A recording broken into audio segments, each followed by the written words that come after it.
En el sur del Caquetá, un joven carnicero comenzó a conocer cada vereda, cada río y cada camino oculto. Años después, ese conocimiento se convertiría en su mayor arma para levantar un imperio que conectó selvas, guerrilla, paramilitares y carteles.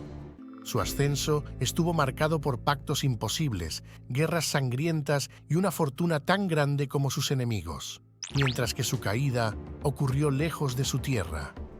En un hospital, 5 disparos apagaron la vida de uno de los capos y socio del cartel de Medellín más temido de Colombia.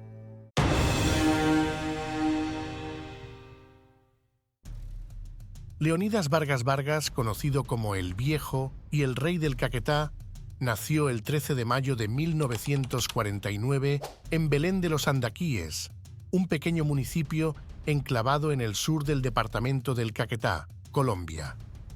La población, de apenas unos pocos miles de habitantes en aquel entonces, vivía principalmente de la ganadería, la agricultura y el comercio local. Era una zona marcada por la precariedad en infraestructura, con caminos de tierra que se volvían intransitables en temporada de lluvias y con un acceso limitado a los servicios básicos como la salud y la educación. Hijo de campesinos, Vargas creció en un hogar donde su familia criaba ganado y cultivaba productos básicos como el maíz, la yuca y el plátano. Su infancia estuvo marcada por la austeridad. Mientras que el nivel educativo se limitó a la primaria, cursada en una escuela rural con aulas improvisadas, pupitres desgastados y recursos escasos. Como era común en esa época y en ese lugar, la necesidad económica pesó más que la continuidad de sus estudios. En la adolescencia, buscando aportar ingresos al hogar, comenzó a trabajar como carnicero y expendedor de carne en Florencia, la capital del departamento. A diario recorría veredas y fincas para comprar ganado, sacrificaba animales y distribuía la carne en los mercados municipales. Este oficio, que desempeñó durante más de 3 décadas, le dio un conocimiento detallado del territorio, de las rutas rurales y de las dinámicas comerciales de la región. Pero el Caquetá de las décadas de 1960 y 1970 era más que un paisaje de ganado y cultivos. Era una tierra de contrastes. Por un lado, una economía ganadera en crecimiento, con ferias y mercados que atraían comerciantes de otros departamentos. Por el otro, un territorio que empezaba a ser observado por actores ilegales. En los años 70, el sur de Colombia se encontraba en una etapa de transformación silenciosa. La selva espesa, la baja presencia estatal y la escasa vigilancia militar ofrecían las condiciones perfectas para que en el futuro se instalaran laboratorios de procesamiento de cocaína y pistas clandestinas para el transporte aéreo. El río Caquetá, así como decenas de afluentes menores, servían como vías naturales de comunicación, pero también como rutas discretas para el movimiento de mercancías ilícitas. A la par, el conflicto armado comenzaba a intensificarse. Grupos guerrilleros como las FARC aumentaban su presencia en la región, buscando control territorial y acercamientos con comunidades campesinas. Este escenario de ausencia institucional y disputa por el territorio sería el telón de fondo sobre el que años más tarde Leonidas Vargas pasaría de ser un comerciante de carne a un actor central del narcotráfico en el sur de Colombia. A comienzos de la década de 1980, el negocio ganadero en Colombia vivía uno de sus momentos de mayor dinamismo. Las ferias ganaderas y equinas eran eventos que reunían a comerciantes, criadores, inversionistas y curiosos de distintas regiones del país. Una de las más reconocidas se celebraba en Girardot, municipio del departamento de Cundinamarca, ubicado estratégicamente cerca de Bogotá y con fácil acceso desde el Tolima y el Huila.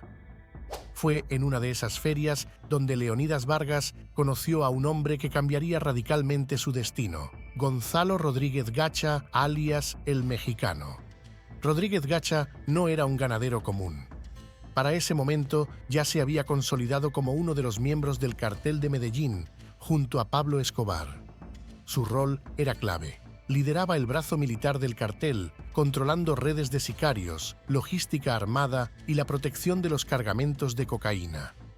El mexicano se caracterizaba por su estilo ostentoso, su pasión por los caballos de paso fino y su habilidad para expandir sus negocios en zonas rurales donde combinaba inversión ganadera con operaciones ilícitas.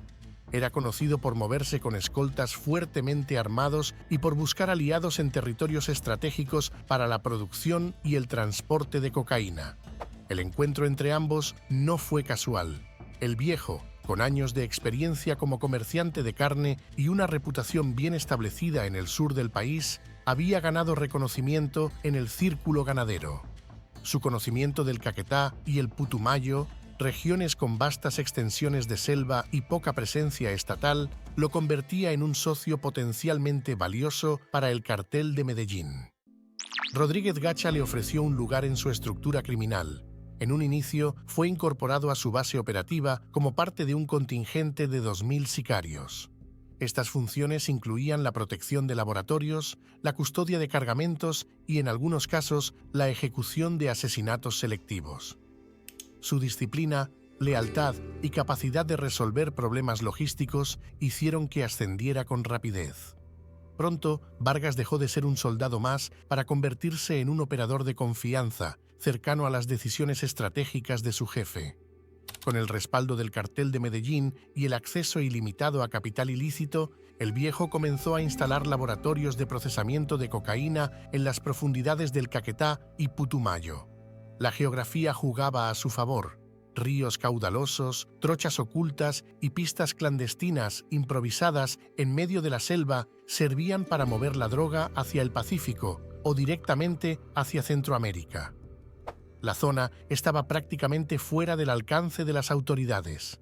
La Policía Nacional y el Ejército apenas tenían bases dispersas y la selva funcionaba como una muralla natural que dificultaba las operaciones de control.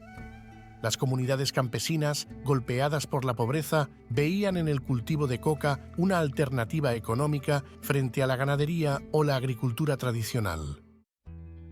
Para 1986, Leonidas Vargas ya era un hombre cercano a la cúpula de Gonzalo Rodríguez Gacha y había comenzado a consolidar su propio poder en el sur de Colombia.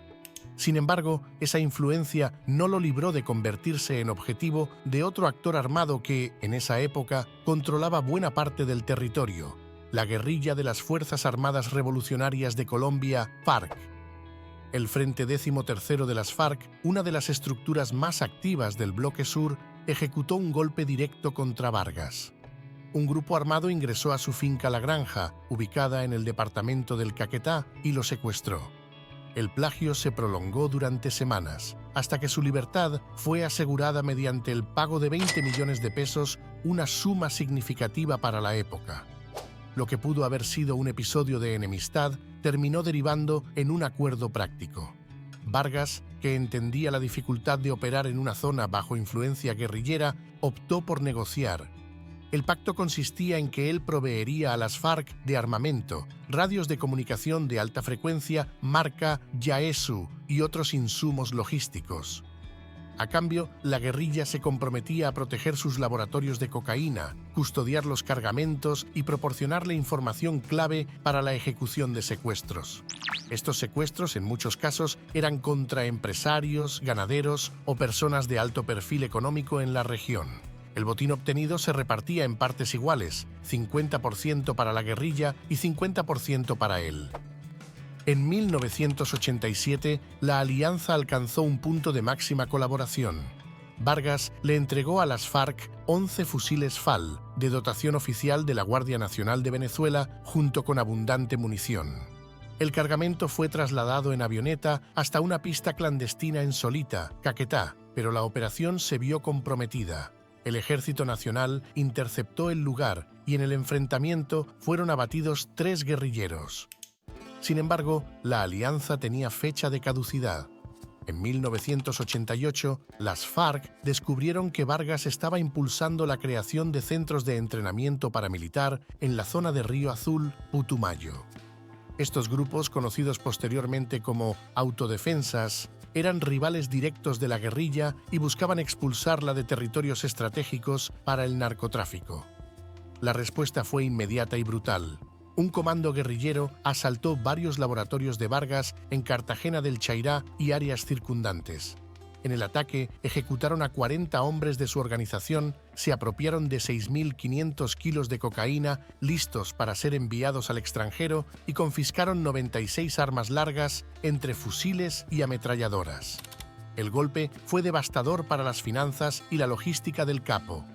Para recuperar parte del cargamento y restablecer cierta tregua temporal, Vargas tuvo que pagar nada más y nada menos que la exorbitante suma de 2.000 millones de pesos.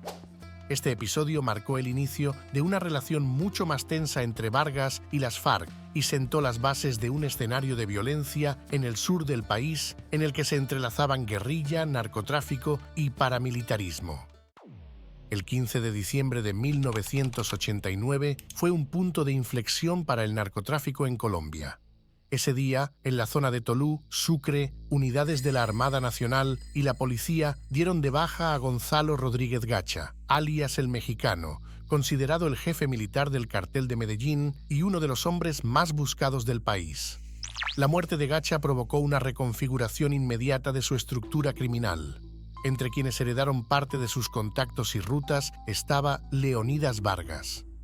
La relación estrecha que habían cultivado durante años le permitió asumir el control de operaciones en el sur del país, particularmente en el Caquetá y el Putumayo, zonas clave para el cultivo de coca y el transporte hacia el exterior.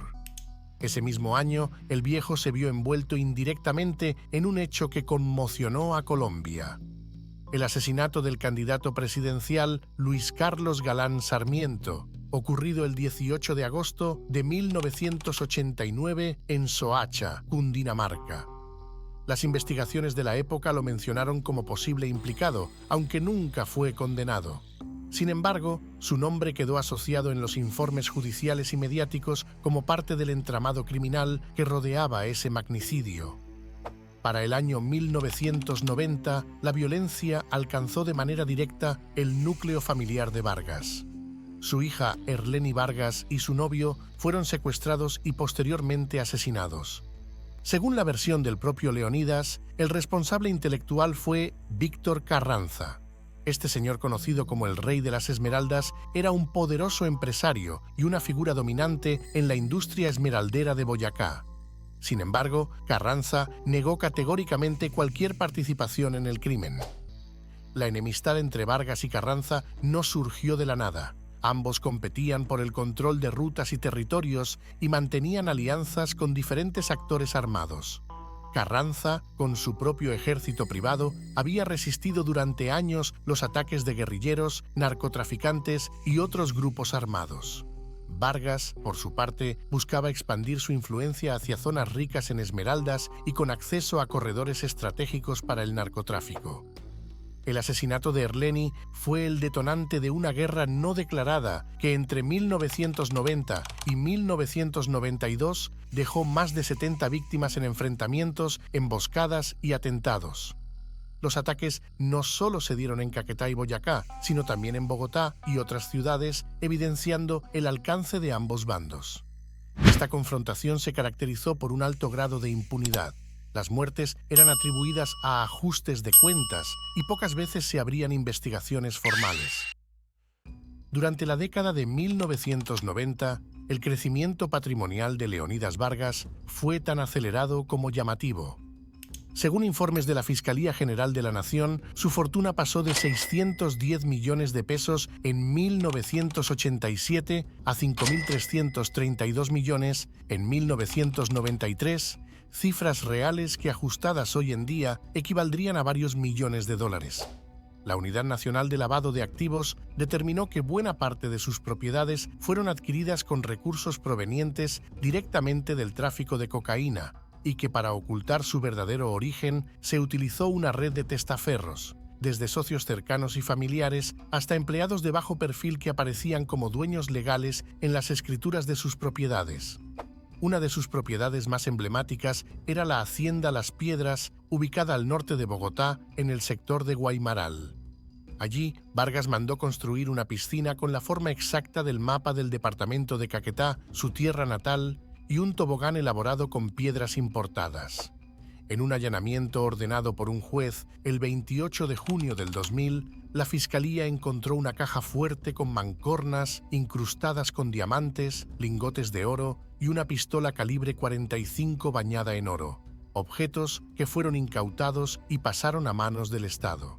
Igualmente, en una finca de Florencia, Vargas mandó construir una réplica a escala de la Plaza de Toros de las Ventas de Madrid.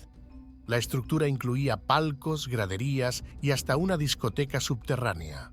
Esta ostentación servía tanto para demostrar poder como para realizar reuniones privadas con socios y amistades. El inventario de propiedades incluía 8 apartamentos de lujo en zonas exclusivas, como Chicó y Rosales en Bogotá, el barrio El Poblado en Medellín y la zona de Boca Grande en Cartagena. En varias notarías de Bogotá, se descubrió que compraba propiedades, pero no registraba las escrituras a su nombre, dejándolas en manos de supuestos vendedores, quienes en realidad mantenían un acuerdo privado para que él siguiera gozando del bien. Este esquema dificultó durante años la acción judicial de extinción de dominio. En la madrugada del 7 de enero de 1993, agentes de la Policía Nacional, en coordinación con unidades de inteligencia, irrumpieron en el casino del Hotel Hilton de Cartagena. Allí, en una de las mesas de ruleta, encontraron a Leonidas Vargas Vargas, el rey del Caquetá, en compañía de varios escoltas armados. El operativo se desarrolló sin intercambio de disparos, pero con un despliegue que incluyó el cierre temporal de las instalaciones del hotel. La detención fue el resultado de una investigación que lo vinculaba directamente con operaciones de narcotráfico a gran escala y asesinatos por encargo. Según el expediente, Vargas estaba relacionado con cargamentos de cocaína enviados a Estados Unidos y con ejecuciones extrajudiciales en el sur del país. Tras el juicio, fue condenado a 45 años de prisión por los delitos de narcotráfico y homicidio agravado. Inicialmente fue recluido en la Cárcel Nacional Modelo de Bogotá, un penal de alta seguridad que albergaba en sus pabellones a varios capos del narcotráfico, lo que facilitaba el mantenimiento de sus operaciones criminales desde el interior. En 1997, cuando llevaba 4 años privado de la libertad, sufrió un atentado con explosivos dentro del penal. El ataque, que dejó varios heridos, fue interpretado por las autoridades como un intento de eliminarlo en medio de disputas internas por el control del narcotráfico en las cárceles. El viejo sobrevivió sin heridas de gravedad, pero el hecho puso de relieve la permeabilidad y la violencia que reinaban incluso dentro de los centros de reclusión. Ese mismo año, la Fiscalía General de la Nación lo acusó formalmente de planear un atentado contra Horacio Serpa Uribe, entonces ministro del Interior y candidato presidencial por el Partido Liberal. El plan, supuestamente ordenado desde la prisión, fue frustrado por las autoridades antes de que pudiera ejecutarse. A pesar de su condena inicial, obtuvo beneficios jurídicos por buena conducta y supuestos estudios académicos dentro del penal. Estos beneficios le redujeron significativamente la condena y en 2001, después de solo 8 años de reclusión, recuperó su libertad. Sin embargo, su tiempo libre fue breve. En 2004, la Fiscalía emitió una nueva orden de captura en su contra por el secuestro y posterior desaparición de los abogados Isauro Portela Guzmán y José Moisés Barrero Martínez, ocurridos en marzo de 1995. Según la investigación, ambos profesionales mantenían vínculos con Vargas y sus bienes aparecieron posteriormente en manos de terceros vinculados al cartel de Caquetá. Ese mismo año, la justicia ordenó la extinción de dominio de 104 bienes pertenecientes a él y a su núcleo familiar, avaluados en más de 60.000 millones de pesos. Este capítulo marcó el inicio de una nueva etapa en la vida del capo, donde la presión judicial en Colombia lo llevó a buscar refugio en el extranjero, un movimiento que lo conduciría directamente a su última residencia, España. Tras varios años de persecución judicial en Colombia, Leonidas optó por poner tierra de por medio. Usando un pasaporte venezolano falso a nombre de José Antonio Cortés Vaquero, logró ingresar a tierras españolas y establecerse en Madrid. La elección no fue casual. La capital española, para mediados de los años 2000, se había convertido en un importante punto de encuentro de redes internacionales de narcotráfico, con conexiones directas hacia África Occidental, el Caribe y el resto de Europa.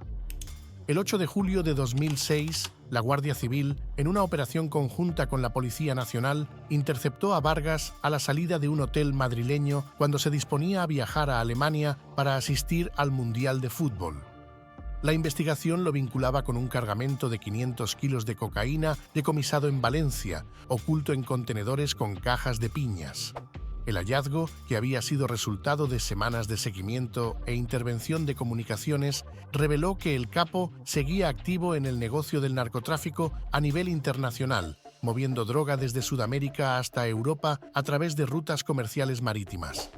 Aunque fue recluido inicialmente en los centros penitenciarios de Alcalá Meco y Navalcarnero, los problemas de salud cardiovascular que arrastraba desde años atrás llevaron a que un juez le concediera arresto domiciliario mientras se adelantaba su juicio.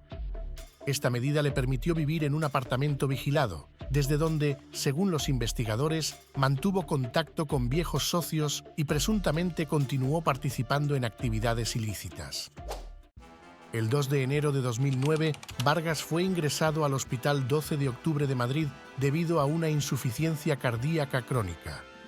Permaneció internado en el 5º piso, compartiendo espacio con otro paciente. El personal médico lo describía como un enfermo reservado, que recibía pocas visitas y estaba siempre bajo un perfil bajo para evitar llamar la atención. La tarde del 8 de enero de 2009, siendo las 7:50 de la noche, 2 hombres ingresaron al centro asistencial, vestían ropa casual, gorras y uno de ellos llevaba pasamontañas. Subieron directamente a la 5ª planta y se dirigieron exactamente a la habitación 543. Allí, uno de los sicarios preguntó al paciente que estaba despierto si él era Leonidas, recibiendo una señal negativa y señalando la cama contigua donde el capo dormía. Sin vacilar, el asesino sacó una pistola con silenciador y le disparó 5 veces. Luego, abandonó el hospital caminando como si nada hubiese pasado. Por lo menos, eso fue lo que las cámaras de seguridad registraron.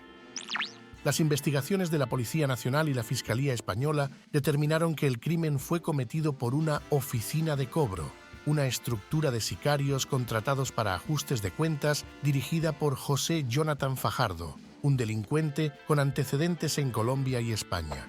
Entre los implicados identificados y posteriormente procesados estaban Jonathan Andrés Ortiz, alias El Parcero. Ortiz fue señalado como el autor material de los disparos. Alexander Salazar, alias Chucky, quien era el colaborador logístico, mientras que el encargado de la vigilancia externa estaba a cargo de Edgar Andrés Ortega, mientras que Jonathan Montoya coordinaba el operativo. Dentro del grupo también se encontraba un ciudadano rumano, Andrei Alexandru Kadar, vinculado al transporte y seguimiento de Vargas. La hipótesis principal apuntaba a que el asesinato fue un encargo de alto nivel, posiblemente originado por viejas deudas o disputas internas del narcotráfico en Colombia y Europa. Sin embargo, el autor intelectual nunca fue identificado con certeza. La violencia no dio tregua ni siquiera después de la muerte de Leonidas Vargas. Menos de 24 horas después de su asesinato en Madrid, la cadena de hechos sangrientos continuó en Colombia. El 9 de enero de 2009, en el municipio de Tuluá, departamento del Valle del Cauca, fueron secuestrados Fabio Vargas Vargas, hermano menor de Leonidas, y su pareja sentimental, la actriz y exreina de belleza Liliana Lozano Garzón, reconocida por su participación en telenovelas colombianas y por haber sido coronada en 1995 Señorita Cauca. Según el reporte inicial de las autoridades, la pareja fue interceptada en la madrugada cuando se desplazaba en una camioneta Toyota Prado por la vía que conduce de Tuluá a Pradera. Hombres fuertemente armados y encapuchados los obligaron a detenerse, ordenaron a Fabio y a Liliana descender del vehículo y posteriormente subidos a la fuerza a otro automóvil. Horas más tarde, los cuerpos fueron encontrados en una finca de la vereda La María, a las afueras de Tuluá. Ambos presentaban impactos de arma de fuego a corta distancia y signos de haber sido sometidos antes de su ejecución. La escena sugería un crimen rápido y planificado, sin indicios de robo o de otro móvil distinto a un ajuste de cuentas.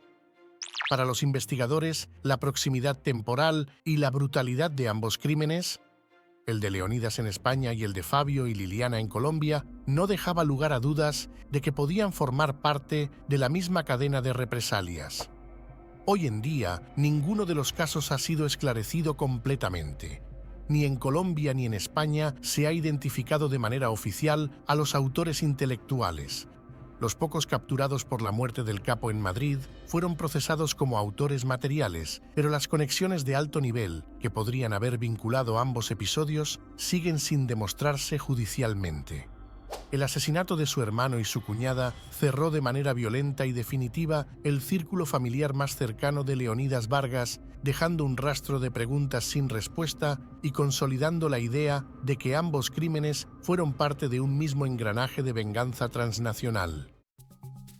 Leonidas Vargas fue más que un capo del narcotráfico. Representó un punto de intersección entre tres fuerzas que marcaron la historia reciente de Colombia: el negocio de la cocaína, el conflicto armado interno y la corrupción institucional. A más de una década de su asesinato, ni en Colombia ni en España se ha identificado con certeza a los autores intelectuales.